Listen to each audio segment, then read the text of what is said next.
तो BSc BEd third year में continue रखेंगे हम रेस्पिरेशन में क्रेब्स साइकिल को। अब देखिए हम सॉर्ट आउट कर लेते हैं कि इसके अंदर कौन कौन सी क्रियाएं होती हैं। क्लियर? इसके अंदर कुल मिलाकर 10 क्रियाएं होती हैं। कितनी होती हैं? 10 अभिक्रिया। ठीक है, कुल कितनी अभिक्रिया है? 10 अभिक्रिया होती है। पहली बात तो ये कुल 10 अभिक्रिया होती है। क्लियर? ठीक है, अब देखिए इन अभिक्रियाओं में कौन कौन सी क्रियाएं हैं वो देख लेते हैं हम। सबसे पहले संघनन की क्रिया होती है। ठीक है, संघनन की क्रिया में ऑक्जेलो एसिटिक एसिड जो है वो सिट्रिक एसिड में बदलता है। तो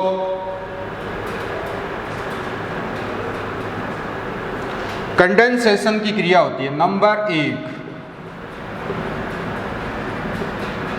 इसे क्या कहते हैं? संघनन। ठीक है, संघनन की क्रिया होगी। ये क्रिया क्या है? इसमें देखिए ऑक्जेलो एसिटिक एसिड जो है वो किस में बदलता है? सिट्रिक एसिड में बदलता है। इसको सॉर्ट आउट करने का मकसद क्या है कि हम इसको याद करेंगे, फिर हम आसानी से क्रेब्स साइकिल को याद कर सकते हैं। ठीक है, दूसरी क्रिया क्या होती है इसमें? दूसरी क्रिया इसमें होती है डिहाइड्रेशन की। डिहाइड्रेशन में जो सिट्रिक एसिड है उससे आगे सिस एकोनिटिक एसिड का निर्माण होता है।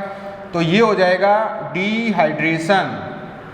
ठीक है, इसमें क्या होता है? जो सिट्रिक एसिड है वो आगे किस में बदल जाएगा? सिस एकोनिटिक एसिड में बदल जाएगा। ठीक है, डिहाइड्रेशन की क्रिया के बाद तीसरी जो क्रिया होगी इसमें वो होती है हाइड्रेशन की क्रिया। ठीक है, अब हाइड्रेशन की क्रिया में फिर क्या होगा? जो सिस एकोनिटिक एसिड है वो आइसोसिट्रिक एसिड में बदल जाएगा। सिस एकोनिटिक एसिड कहाँ बन जाएगा? किस में बदल जाएगा? आइसोसिट्रिक एसिड में बदल जाएगा। ठीक है, अब देखिए आगे नंबर 4 अभिक्रिया में क्या होता है? डीहाइड्रोजिनेसिस होता है। डीहाइड्रोजिनेशन। ठीक है, इस अभिक्रिया में क्या होगा कि इसमें आइसोसिट्रिक एसिड जो है उसका ऑक्सीडेशन हो जाएगा। किसमें? ऑक्जेलो सक्सिनिक एसिड में।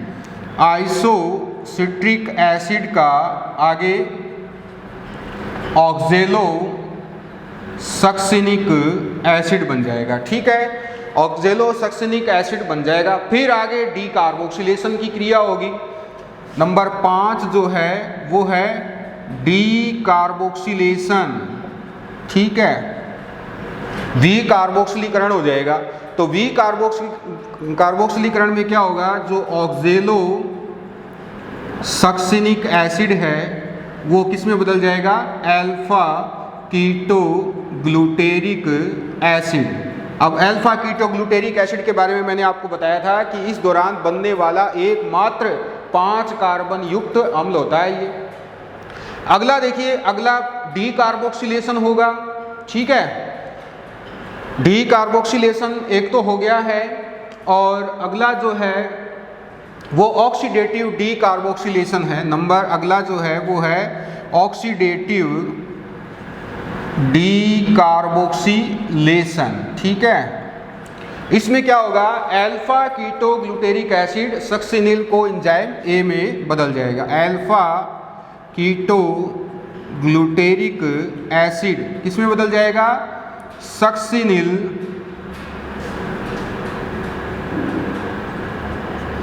को एंजाइम ए में बदल जाएगा। ठीक है, अब सक्सिनिल को एंजाइम आगे ए जो है वो आगे सक्सिनिक एसिड में बदलेगा और क्रिया कौन सी होगी? फास्फोराइलेशन की क्रिया होगी। Number 7 phosphorylation. इस क्रिया के द्वारा सक्सिनिल को एंजाइम ए किस में बदल जाएगा? सक्सिनिक एसिड में। ठीक है, सक्सिनिक एसिड में बदल जाएगा। अब आगे डीहाइड्रोजिनेसिस की क्रिया होती है। Number 8 dehydrogenation. डीहाइड्रोजिनेशन में क्या होगा? सक्सिनिक एसिड फ्यूमेरिक एसिड में बदलेगा। सक्सिनिक एसिड किस में बदलेगा? फ्यूमेरिक एसिड में बदलेगा। ठीक है, और नंबर 9 क्रिया क्या होगी? नंबर 9 हाइड्रेशन होगा। हाइड्रेशन में जल की क्रिया होती है, यानी कि जल के साथ जल के अणु क्रिया करते हैं, तो फ्यूमेरिक एसिड जो है वो आगे मेलिक एसिड बनाता है। ठीक है, मेलिक एसिड बनाएगा। और नंबर 10 क्रिया में क्या होता है, डीहाइड्रोजिनेशन होता है मेलिक एसिड का OAA में। डीहाइड्रोजिनेशन, इसमें मेलिक एसिड जो है वो OAA में बदल जाता है। तो देखिए आपने OAA से शुरुआत की और OAA पर ही ख़त्म किया है। तो अब देखिए इसमें इस तरह से 10 क्रियाएं होती हैं। सबसे पहली क्रिया संघनन की क्रिया होती है, जिसमें OAA सिट्रिक एसिड में बदलेगा। फिर डिहाइड्रेशन यानी जल का अणु बाहर निकलेगा सिट्रिक एसिड से, सिस एकोनिटिक एसिड बनेगा। फिर जल का अणु दोबारा से जुड़ेगा तो हाइड्रेशन हो जाएगा, सिस एकोनिटिक एसिड आइसोसिट्रिक एसिड में बदलेगा। फिर डीहाइड्रोजिनेशन हो जाएगा, फिर से आइसोसिट्रिक एसिड ऑक्जेलोसक्सेनिक एसिड में बदलेगा। फिर डीकार्बोक्सिलेशन, यहाँ पर कार्बन डाइऑक्साइड बाहर निकलेगी तो अल्फा कीटोग्लूटेरिक एसिड बनेगा। फिर ऑक्सीडेटिव डीकार्बोक्सिलेशन होगा, यानी फिर से क्या होगा, फिर से जो कार्बन डाइऑक्साइड है वो बाहर निकलेगी। फिर आगे फास्फोराइलेशन, डीहाइड्रोजिनेशन, हाइड्रेशन और डीहाइड्रोजिनेशन, इस तरह से ये कंप्लीटली 10 क्रिया इसके अंदर होती है। ठीक है, अब देखिए पायरुविक एसिड जब एसिटाइल को एंजाइम A में बदलता है, ऊपर जो शुरुआत है क्रिया की वो कहाँ से होती है, पायरुविक एसिड जो है वो आगे किस में बदलेगा, एसिटाइल को एंजाइम A में बदलेगा। तो इस दौरान 3 ATP बनती है। कितनी ATP बनती है, 3 ATP बनती है। कितनी, 3 ATP बनती है। ठीक है, जब pyruvic acid acetyl co enzyme A में कन्वर्ट होता है तो कुल मिलाकर 3 ATP बनती है। ठीक है, अब आगे देखिए, जो आइसोसिट्रिक एसिड से ऑक्जेलोसक्सेनिक एसिड बनेगा, ये वाला जो है नंबर 4 अभिक्रिया, आइसोसिट्रिक एसिड से ऑक्जेलोसक्सेनिक एसिड में कितने ATP बनेंगे, 3 ATP बनेंगे। 3 ATP ये हो गए। ठीक है, क्लियर, 3 ATP तो ये हो गए और 3 ATP ये हो गए। अगले 3 ATP अल्फा कीटोग्लूटेरिक एसिड का जब सक्सेनिल A में यानी डीकार्बोक्सिलेशन की क्रिया होगी तो यहाँ पर 3 ATP का निर्माण होता है। ठीक है, अब आगे सक्सेनिक एसिड से फ्यूमेरिक एसिड बनेगा, तब यहाँ पर यानी डीहाइड्रोजिनेशन के दौरान 2 ATP बनेगी। क्लियर, और malic acid to OAA, malic acid to OAA से 2 ATP बनेगी। ठीक है, और सक्सेनिल कोएंजाइम A से सक्सेनिक एसिड का निर्माण जब होगा तो 1 ATP बनती है। अब कुल मिलाकर देखें हम, 2 2 4 5 3 8 3 11 और 3 14।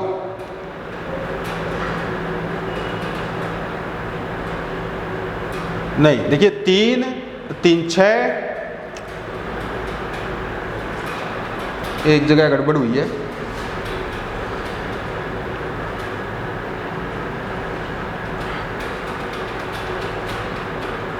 हाँ, यहाँ पर 3 ATP बनती है। ठीक है, 2 नहीं 3 बनती है। ठीक है, तो अब देखिए 3 3 6 3 9 10 2 12 और 3 15 ATP बन चुकी है। और ये कब बनती है, ये पायरुविक एसिड के एक अणु से, ठीक है। अब कुल कितने अणु हैं, 2 अणु हैं, तो 15 गुणा 2, कुल मिलाकर कितनी ATP बन जाती है, 30 ATP क्रेब साइकिल के दौरान बन जाती है। ये आपको याद रखना है। तो इस प्रकार से 15 ATP, 3 ATP कहाँ बन रही है, ये मैंने आपको बता दिया है। अब आगे चलते हैं साइकिल में।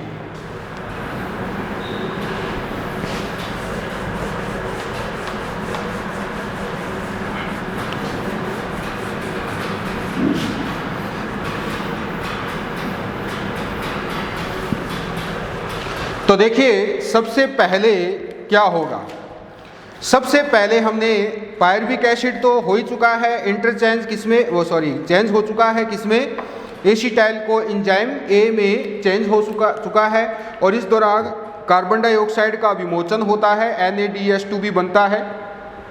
एसिटाइल को एंजाइम बनने की प्रक्रिया लिंक रिएक्शन भी कहलाती है। ठीक है, तो सबसे पहले देखिए OAA, ये कितने कार्बन युक्त होता है? 4 कार्बन युक्त होता है, ठीक है।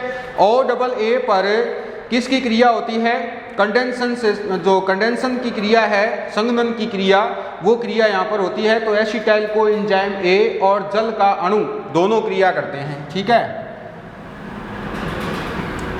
यानी यहां से तो आ गया एसिटाइल को एंजाइम A और साथ ही साथ क्या आ गया?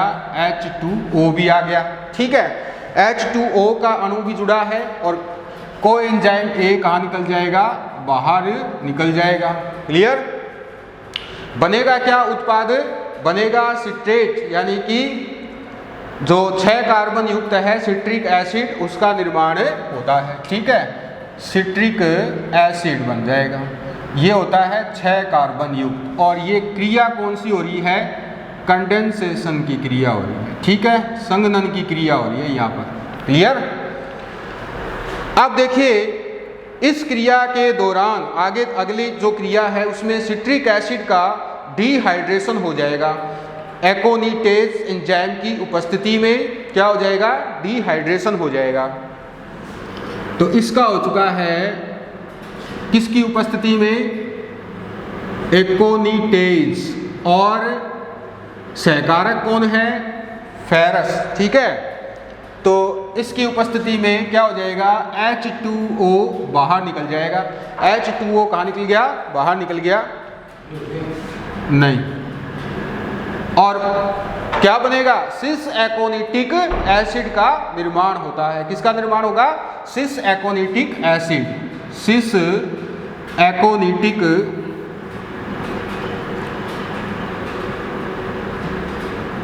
इसका निर्माण हो जाएगा। कितने अणु बन जाएंगे इसके? इसके बन जाएंगे 6 अणु बन जाएंगे, ठीक है। सिस एकोनिटिक बनने के बाद इस दौरान देखिए जल का अणु बाहर निकल रहा है। क्लियर? जल का अणु कहाँ निकल रहा है? बाहर निकल रहा है, इसीलिए इसको डिहाइड्रेशन क्रिया कहते हैं। अगली क्रिया में क्या होगा? सिस एकोनिटिक एसिड का हाइड्रेशन हो जाएगा उसी एंजाइम की उपस्थिति में, यानी एकोनिटेज एंजाइम है और जल का अणु क्या करता है? जुड़ता है, ठीक है। सिस एकोनिटिक एसिड के साथ जल का अणु जुड़ जाएगा तो फिर आइसोसिट्रिक एसिड का निर्माण हो जाएगा। ये आइसोसिट्रिक एसिड बन गया, ठीक है। कितने अणु बने इसके? 6 अणु बन गए, ठीक है। आगे चलते हैं। आइसोसिट्रिक एसिड का आगे डिहाइड्रोजनेशन हो जाएगा। डिहाइड्रोजनेशन में NaDH2 का अणु बनेगा, ठीक है। डिहाइड्रोजनेशन में NaDH2 का क्या हो जाएगा? अपचयन हो जाएगा आइसोसिट्रेट एसिड, आइसोसिट्रेट डिहाइड्रोजनेज की उपस्थिति में। यहां पर डिहाइड्रोजनेज, ठीक है, आइसोसिट्रेट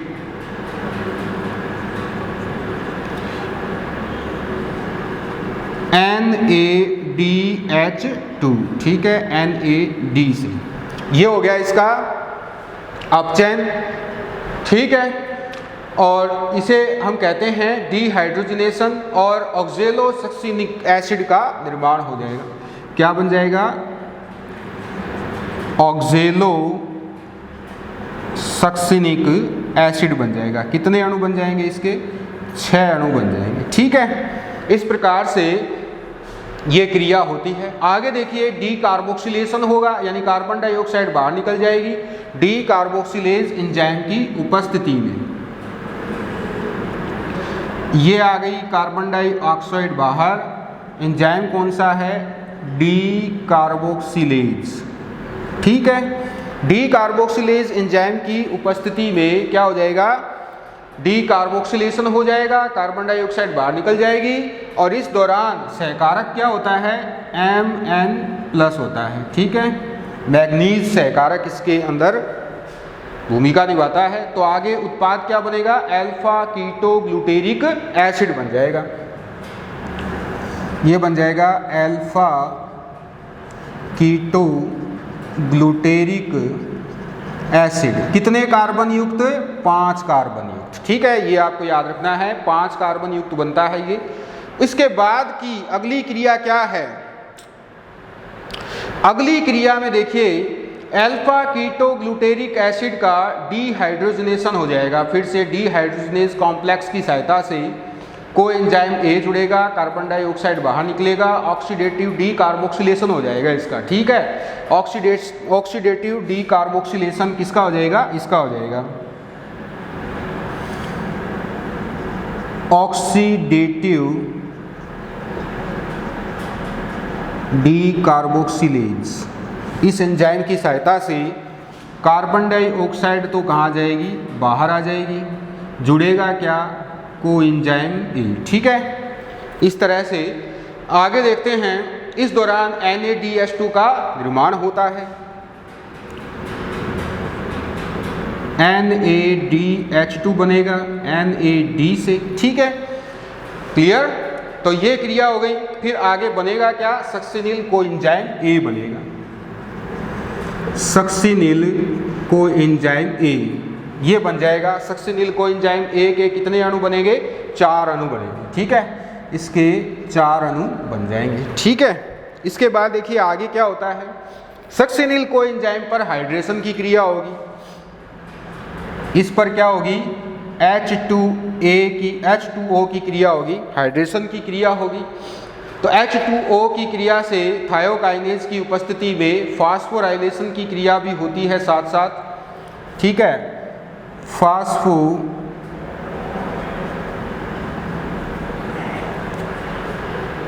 थायोकाइनेज एंजाइम कौन सा है? थायोकाइनेज। ठीक है, अब देखिए यहां से कोएंजाइम ए बाहर आ जाएगा। ये आ गया कोएंजाइम ए बाहर, यहाँ तो जुड़ा था और यहाँ पर आ गया ये बाहर। ठीक है, और इस दौरान GTP का भी निर्माण होता है। ठीक है, GTP बनेगी GDP से। क्लियर?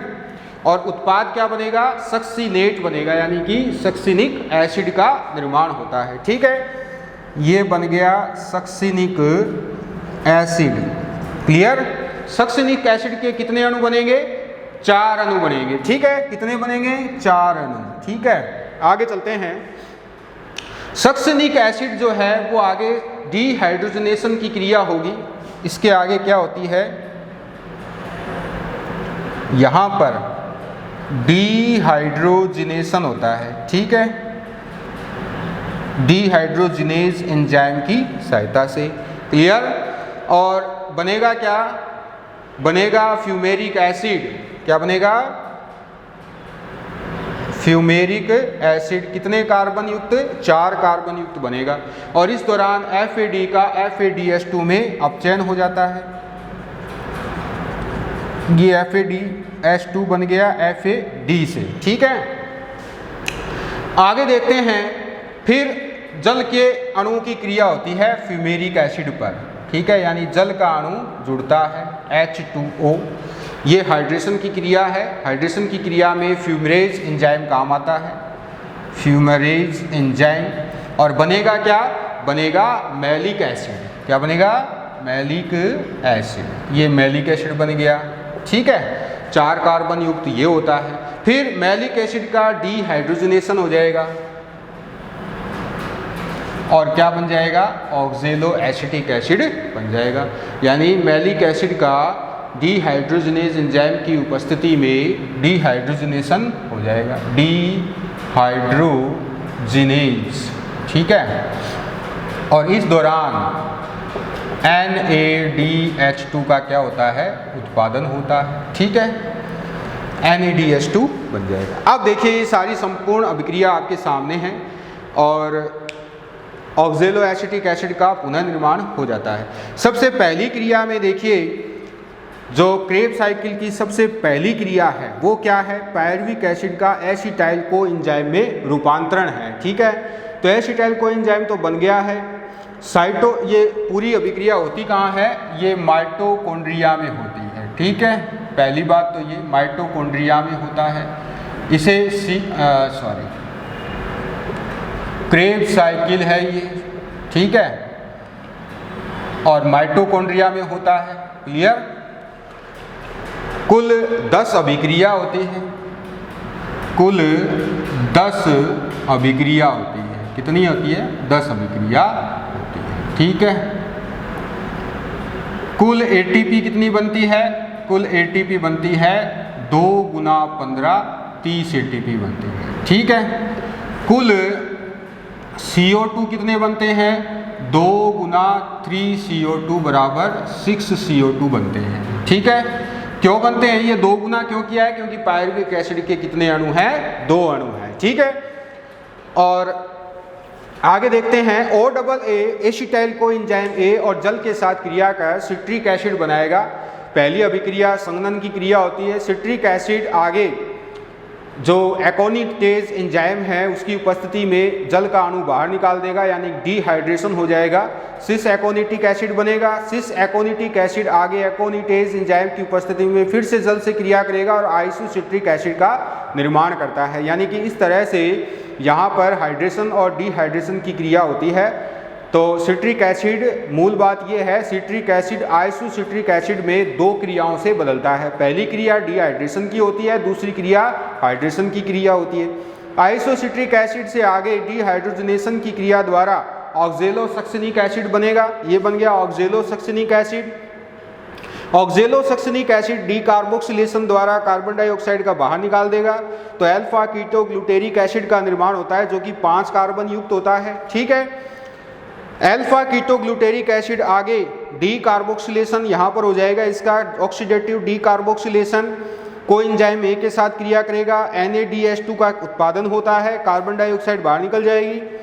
सक्सिनिक एसिड जो है वो बन जाएगा, सक्सिनिक कोएंजाइम A बन जाएगा। सक्सिनिल कोएंजाइम A थायोकाइनेज की उपस्थिति में क्या बनाता है? सक्सिनिक एसिड बनाता है। तो थायोकाइनेज की उपस्थिति में यहाँ पर सक्सिनिक एसिड का निर्माण होता है, ठीक है। तो सक्सिनिक एसिड के निर्माण के दौरान GTP का निर्माण होगा, कोएंजाइम A बाहर आ जाएगा।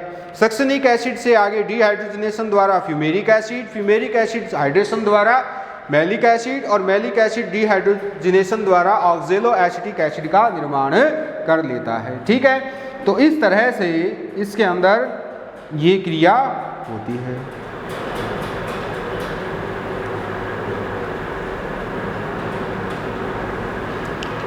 तो देखिए इसमें अगर हम बात करते हैं डिकार्बोक्सिलेशन की, तो जो डिकार्बोक्सिलेशन है इसका, या हम ये कहते हैं कि इसके अंदर जो पूर्ण ऑक्सीकरण हो रहा है, इस क्रिया के दौरान कितने CO2 बनते हैं? 3 CO2 बनेंगे और कुल मिलाकर 6 बन जाएंगे, क्योंकि 2 पायरुविक एसिड के अणु हैं तो कुल 6 CO2 का इसमें निर्माण होता है। इसके अलावा इसके अंदर 15 ATP का निर्माण होता है, ठीक है।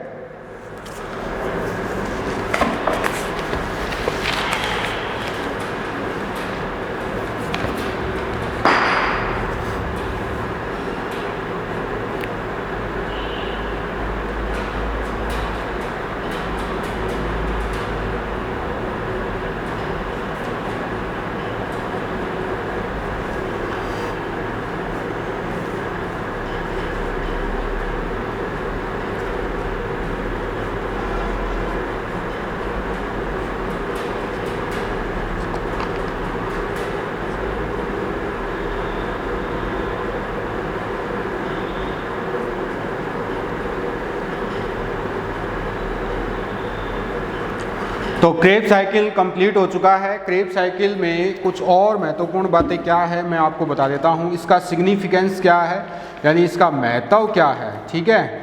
तो महत्व के बारे में देखिए, सबसे इम्पोर्टेंट बात यह है कि इस दौरान ATP का निर्माण होता है। अब हम देख लेते हैं, एक बार आपको मैं यहाँ पर सामने बोर्ड पे ही बता देता हूँ कि पायरुविक एसिड का जब किसमें निर्माण होता है, 3 ATP का निर्माण तो यहाँ होता है। एसिटाइल कोएंजाइम A के साथ 3 ATP भी बनती है।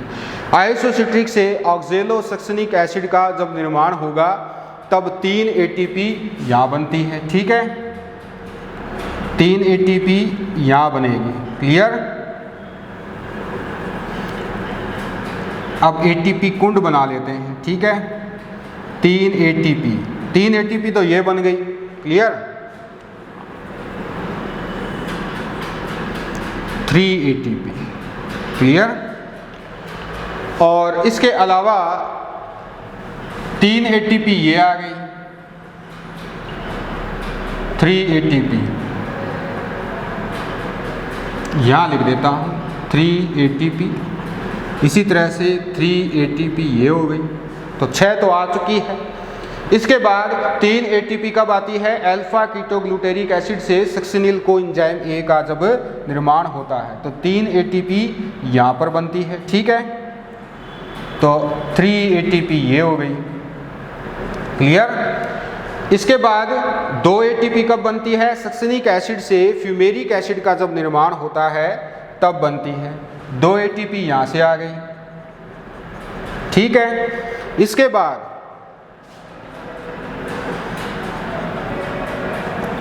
इसके बाद 3 ATP मैलिक एसिड से जब ऑक्जेलो एसिटिक एसिड का पुनर्निर्माण होता है तब बनती है। 3 ATP ये हो गई, ठीक है।